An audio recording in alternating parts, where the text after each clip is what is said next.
Hello, everybody. These are tough acts to follow, but there is no tougher act to follow than the one I'm about to introduce. Look, there have been many glib comparisons of present-day politics to The Handmaid's Tale. Obviously, I think those comparisons are absurd. The people who governed Gilead were well organized, among other things.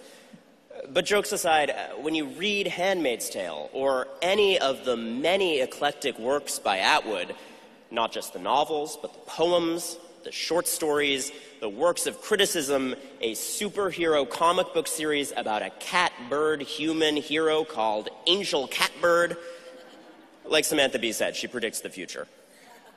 One thing you take away is what it means to look at a culture from the outside, to see through the eyes of an exile or with the benefit of hindsight or of emotional distance, a culture and what makes it broken, even reprehensible. To see society absent the lies we tell ourselves. And we are in a moment right now where we are seeing lies uncovered, lies perpetrated by the most powerful people in America, lies reinforced by the media, by people around us. We are seeing that fall away.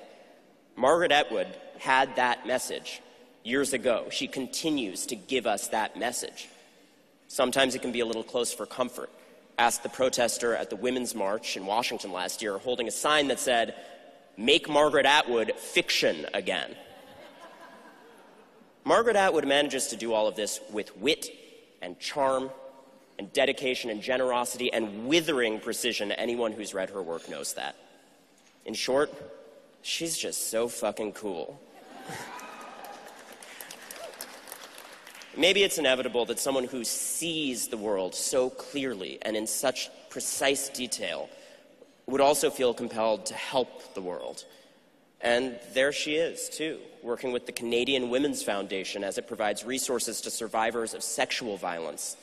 And she's supporting the After Me Too movement in Canada, trying to ensure that the gains of this moment of reckoning yield permanent results.